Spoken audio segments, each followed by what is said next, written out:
Welcome back, everyone. Let's get right into it. Today, we're unpacking a massive geopolitical puzzle that's literally reshaping the global economy. In this explainer, we are diving deep into the highly complex, multi-layered strategic standoff between the United States, Iran, and the Gulf states. We're going to see exactly how physical geography gets weaponized, how decades-old alliances are fracturing, and what a stable, entirely new architecture in the Middle East might actually look like. Okay, let's kick things off with a number that should instantly command your attention. $100 plus per barrel of oil. This is the incredibly high-stakes economic reality we're dealing with. Our source material points out a fascinating and frankly chilling calculation by Iran. They figure that by restricting access through the Strait of Hormuz, they can easily drive global oil prices well past that $100 mark. And let's be clear, this isn't some accident. It's a calculated mechanism designed to inflict long-term economic pain and force Washington's hand.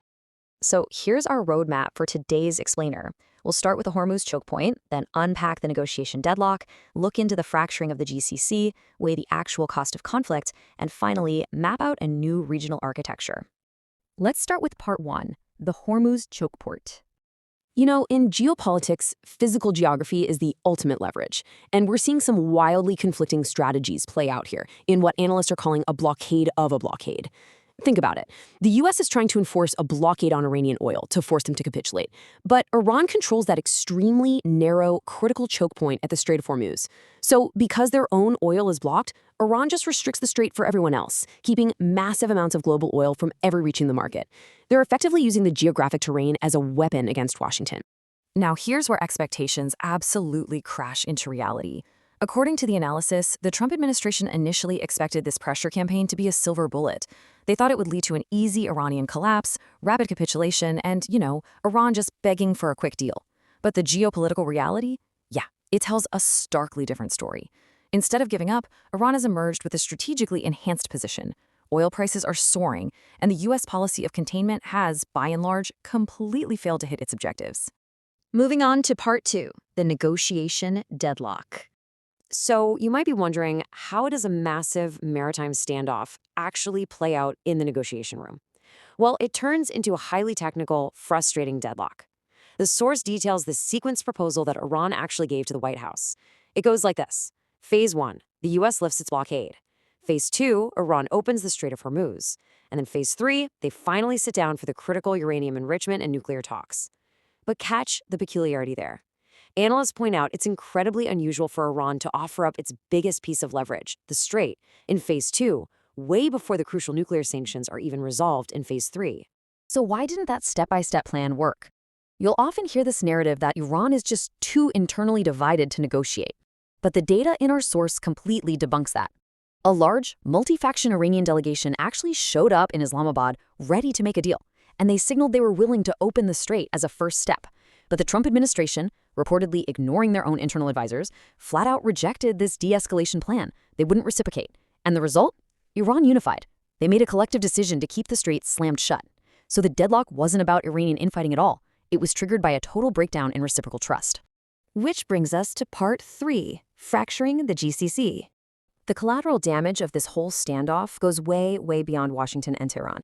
You might have caught this massive piece of news recently. The UAE officially leaving OPEC. Now, sure, they've had historical gripes about production quotas, but our source suggests this shocking departure is really a symptom of much deeper regional shifts. The intense pressure of the Iran standoff is essentially forcing underlying crux in the Gulf wide open. Let's break down exactly how these regional strategies are diverging, because relying entirely on the US for security just didn't cut it when the pressure got real. The GCC is basically crumbling into different camps. The UAE, they've put their chips in the Israeli basket with the Abraham Accords, taking a very active stance against Iran. Meanwhile, Qatar and Oman are doing the exact opposite. They're seeking economic integration with Iran, almost like an insurance policy. And then you've got Saudi Arabia feeling alienated, strategically weakened, and scrambling for totally new defense pacts, like their recent agreements with Pakistan. I love this quote from the source because it perfectly sums it up. Think about it. The GCC was originally created back in the 1980s specifically to balance against Iran and Iraq. Today, leaning on that old Cold War-era foundation is completely out of sync with modern geopolitical realities. Okay, let's look at part 4, the cost of conflict. If this diplomatic deadlock drags on and regional alliances keep splintering, what are the actual consequences? Let's ground this with a staggering data point: $300 billion. While Iran might have scored a strategic victory in terms of geographical deterrence, the economic damage they've taken is absolutely devastating. The source warns that if sanctions aren't lifted soon, this kind of economic bleeding could lead to severe internal instability within Iran, which almost guarantees intense domestic repression by the government to keep control. It's a crazy paradox, right? They have massive strategic strength, but incredibly dangerous economic vulnerability.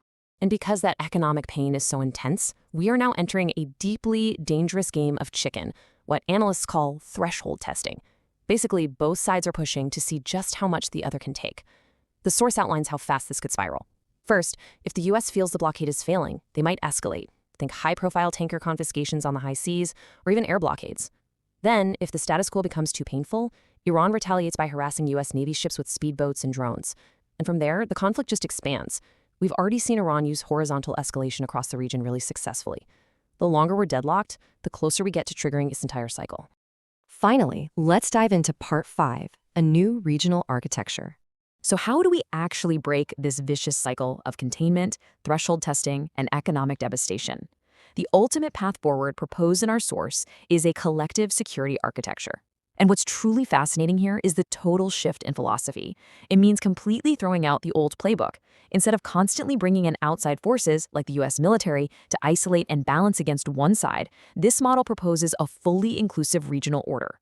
It relies entirely on economic integration and independence between the nations that actually share this geography. But to successfully lock in this kind of new geopolitical order, some incredibly strict conditions have to be met by everyone involved. First off, everyone has to accept that there is no going back to the failed status quo. Second, it requires the region to finally cut the cord on isolated alliances and heavy dependency on US security. Third, it demands real diplomatic maturity and openness from the Arab states. They have to choose integration over containment. And finally, maybe the most crucial point, Iran has to manage its recent strategic victories gracefully. If they try to constantly contest and dominate this new order, the whole thing falls apart. It has to be uncontested and genuinely inclusive. I want to leave you with this stark provocation. The leverage points are locked in, the economic pain is very real, and the traditional alliances are broken. So, will these nations find the diplomatic maturity to build a totally new inclusive collective security order, or will they just spiral right back into a failed status quo of containment and inevitable conflict? How they answer that is going to dictate the entire future of Middle Eastern affairs, not to mention the stability of our global energy markets. Thank you so much for joining us for this explainer. We really hope it brought some clarity to a complex issue. Keep questioning, keep learning, and we'll catch you next time.